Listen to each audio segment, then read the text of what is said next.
Hi. Sorry about that, everybody. Technical difficulties. We want to thank everybody for your patience today and for your time and joining us for a fantastic presentation with the Energy and Water Ombudsman. Really quickly, I want to begin this webinar by acknowledging the traditional custodians of the lands in which we're gathering on today, and to acknowledge elders past, present, and future. So today we're dialing in from the Kota office, which is Minjin, the land of the Turrbal and the Yagara people. My name is Lisa Hodgkinson, and I'm the project lead for the Energy4Seniors program. And what we're looking to achieve through this program is to ensure that no older person is left behind in the transfer into renewable energies. So we've been working with people throughout the state, our volunteer champions and energy educators and our partners, such as the Energy and Water Ombudsman, to increase people's to increase people's energy literacy, to ensure that you're getting all the concessions and supports and that you know about those supports available. And into the future, some tips and tools around energy efficiencies, and then how do you read your bill, and to empower you to either phone another retailer or to contact your current retailer to see if you can get a better deal that suits your needs. For those that don't know about Council on the Age in Queensland, since 1957, we've been working to advance the rights, needs, and interests as people as we age. So we're a for-purpose charity, and we believe that aging in Queensland is a time of possibilities, opportunities, and influence. So today we're joined by Sandy Cummings. I think she's showing up as Andy. She says she's happy to be called either or. And she's going to talk to us today around navigating energy issues that you might have. So I'll let Sandy take over from here. Thank you. Good morning, everybody, and welcome to the Energy4Seniors Webinar. Thanks for inviting Tammy and myself to be able to speak today.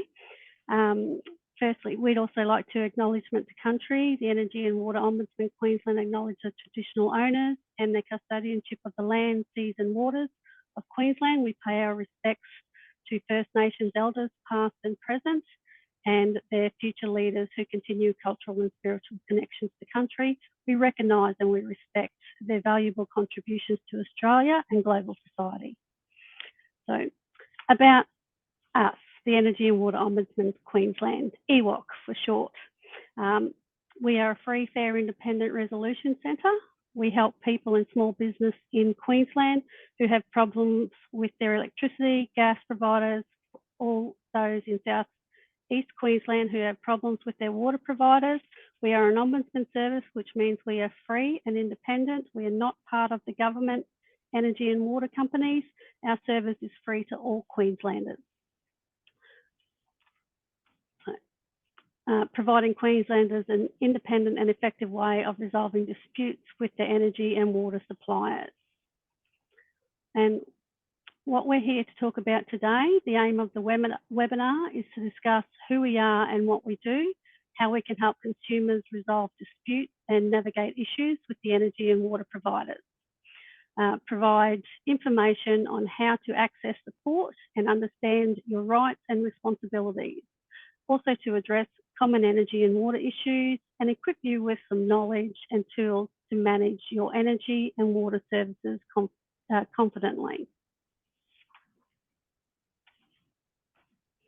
Now, who we are and what we do.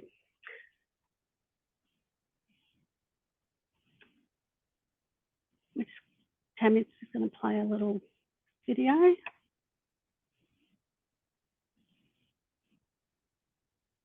Ever had a problem with your energy or water provider and weren't happy with the outcome? That's where we come in. The Energy and Water Ombudsman Queensland is a free, fair and independent dispute resolution service. Our job is to help Queensland consumers and small businesses get a fair outcome when they haven't been able to resolve an issue with their energy or water provider. We can help with a range of issues. Maybe you got a bill that's bigger than expected, or it just doesn't make sense. You might be struggling to pay a bill on time or are having trouble managing your debts. Your rebates and/or concessions may be missing. Or there may be trouble with your property being disconnected, just to name a few. If you've got a problem, you need to talk to your provider first and give them a chance to offer a solution. If that doesn't work, you can check our website to see if your provider is part of our scheme. If your provider is part of our scheme, you can send us a complaint and we will help you reach an outcome that is fair and reasonable. Our amazing team are Queensland-based just like you, so we understand your local landscape. If we can't help, we can point you in the right direction. Whether you want to check your understanding, see what options are available, or need a helping hand, we're here for you. We make it easy for you to get in touch with a bunch of different options, depending on what works for you. Get in touch with us today. Visit ewoq.com.au or call 1800 662 837, online, phone, or in person.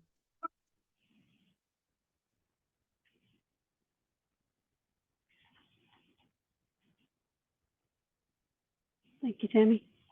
So the topic about which I've been asked to speak tonight is the making of an investment banker.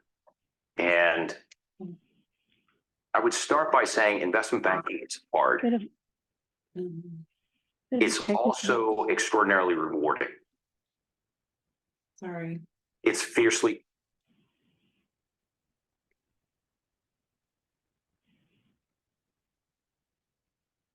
Okay. So some of the complaints that we can help customers with, we can assist with a disconnection or a reconnection.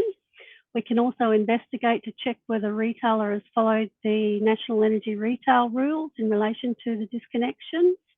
High bills, disputed accounts, incorrect bills, missing rebates or concessions, access to payment plans and hardship programs, default listings, credit listings, poor customer service, misleading and marketing practices, and connection or disconnection issues. Some things we can't help with: energy or water pricing, bottled gas, which is LPG or reticulated LPG, bulk hot water supply, and solar installers.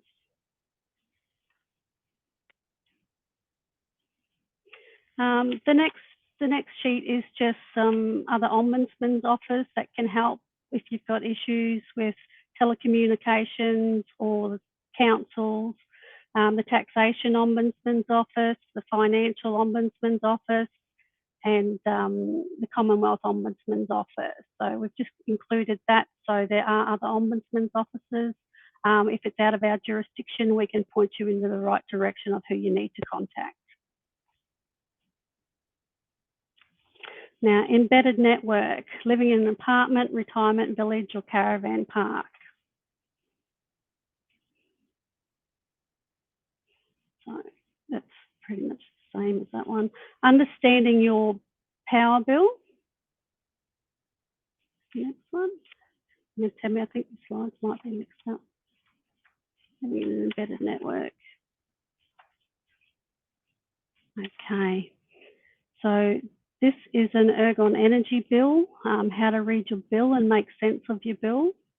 We've included this, it's a fairly detailed information on how to read an Ergon energy bill. Their billing structure only recently changed, and this is the new bill. Sometimes in section 2, it'll say there's nothing owed on the front, and on the next page, it'll show that you're actually in credit. So it's worth having a look at both pages of those bills just to ensure that there's no issues with your billing and you know exactly what it is that you have to pay. Now, the concessions and rebates, sorry, Tammy. Oh, did we miss the third page? Yeah. Sorry about that. Now, cost of living rebates for households. Now, automatically paid, there's a lump sum credit of $1,000, which will be applied to eligible customers' accounts that are active as of the 1st of July 2024. Exact timing will depend on individual billing cycles. With the Australian Government Energy Relief Plan rebates, that will be applied to customers' accounts on the following dates that are shown. We should be roughly, everybody should be roughly up to either the third or fourth, the third quarter at least. Now, the rebate appears in a separate line item on everybody's bills with the wording Queensland Government Cost of Living Rebate, as we call it COLA, just short. Similar, the rebate will appear on a line credit and the customer's bill, and that one will say Australian Government Energy Price Relief Plan Rebate or similar. Okay, now with the rebates, there's been a bit of a rule change as to the refunds. So they've just recently changed the rules. The rule was with the credit refund request that customers put in, your account had to be either finalised and you no longer hold an active account. Customers that have solar and low consumption and are regularly in credit, customers have an active direct debit and results. Now that has just, bills regularly in credit, yes. Now that has just changed and we are still waiting on some information for that. That has now changed to customers can request a refund after the 30th of June 2025. Now, in saying that, our department's actually still looking at this. They've gone back to the department with their expectations because it was basically the retailers would either do it at their own discretion or went by their policy. So our office has gone back to the department to understand their expectations as to see whether it's still at the retailer's discretion or whether it's now consistent with the 30th of June 2025. So we are still waiting on more information for that. However, if you haven't received your cost of living rebates or anything by the 30th of June 2025, please feel free to contact our office and we'll follow that up for you. The next slide. Okay, the cost of living eligibility for households. The cost of living rebate and energy relief plan is available to residential customers who have an active electricity account on the retrospective payment dates, and refer to the previous slide basically, and are individually metered. Now, rebates for embedded networks.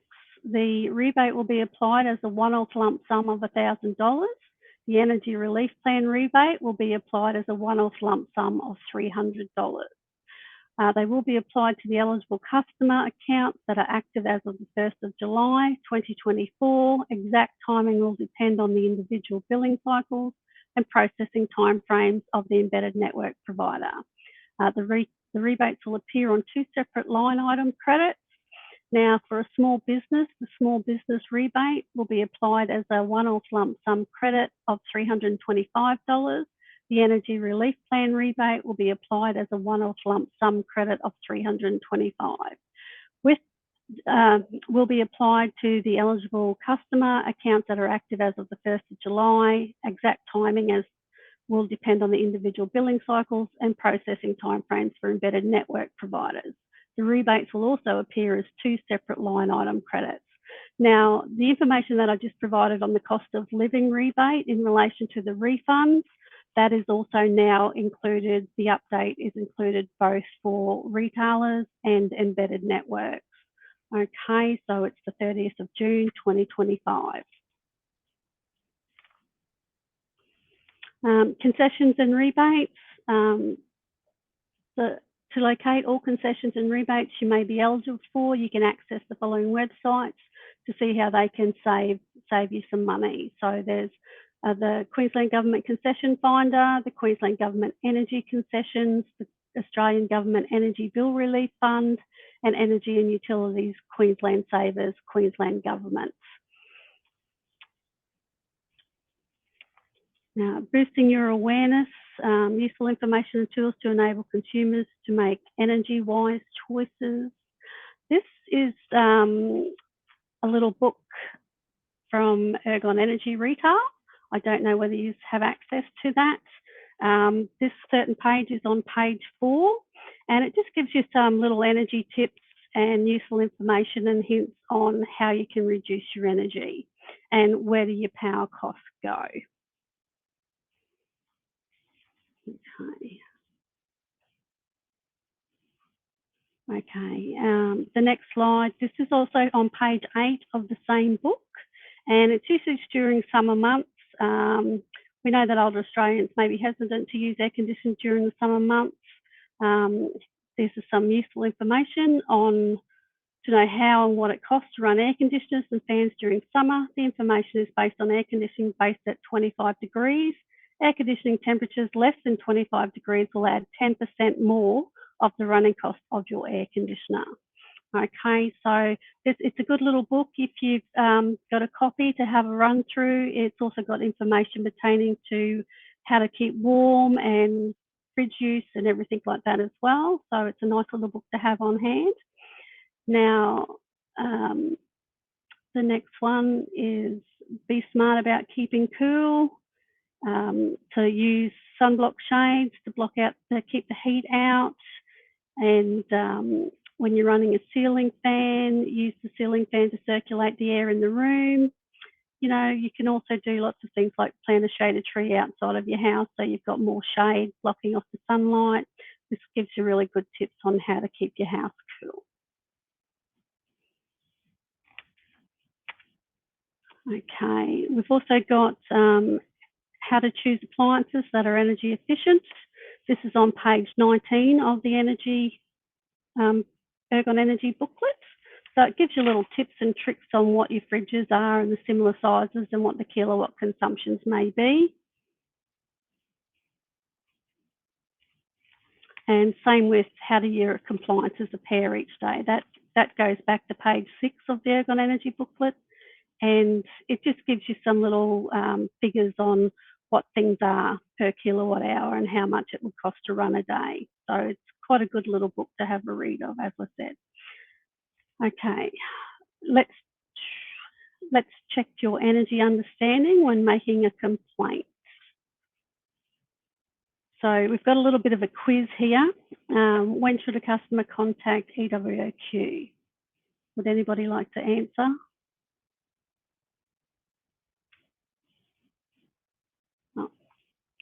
We're also going to be sending out the digital resources to you as well for that Ergon Energy booklet. Now, with the quiz, when should a customer contact EWOQ? Would anybody like to answer?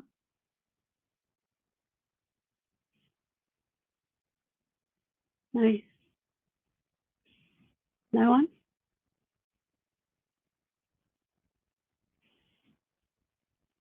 Okay, so that's after you contact your retailer if you've got any issues with your billing.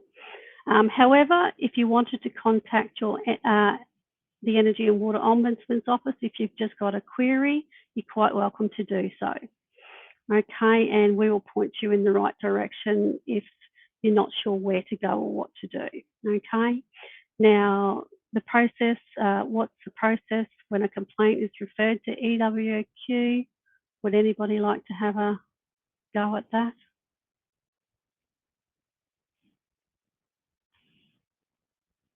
No? I'm not sure, I can't hear anybody. No? Okay, so basically as the slide stated, contact your retailer in the first instance, and then even if you have a couple of tries and you can't get them, you can still contact our office and we can send something through to them for you to make contact with you. Okay. Now, how long does it take for an outcome of the complaint? Well, that's dependent on the complaint. Generally, the fastest turnaround time we have is 5 business days, which is what we call a refer to higher level, where we actually send through a formal notice to the retailers and we have them to contact you direct and resolve it with you directly. The next process is a notice of investigation, where that goes to the investigation team. Even if you've gone through the RHL process and you still remain dissatisfied or unhappy, we can then investigate it for you. That process is a little bit longer. It's about 10 to 20 business days. Some can take a lot longer, but you are kept updated throughout that process, okay? Now, Does anybody know what the rebate's called that's available for Queenslander that may be experiencing problems paying their electricity bill? Can anybody recall from the slides?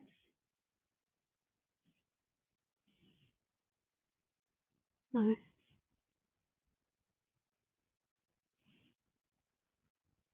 No. Okay. So that's called the cost of living rebates.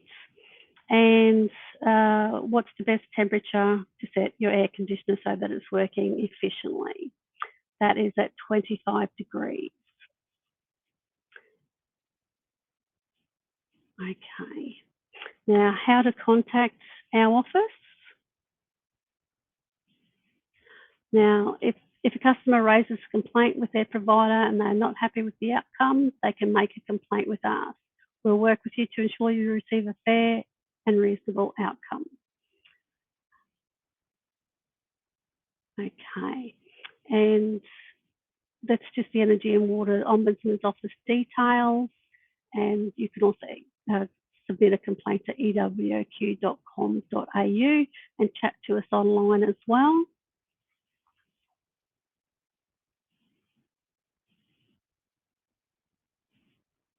Okay. Does anybody have any questions?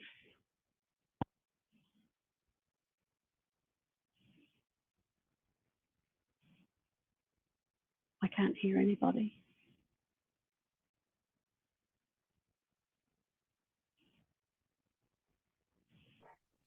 Sorry, I was just having issue turning my audio back on. If anyone who lives in an embedded network, Yeah. do they have any issues accessing your supports if they're not individually metered?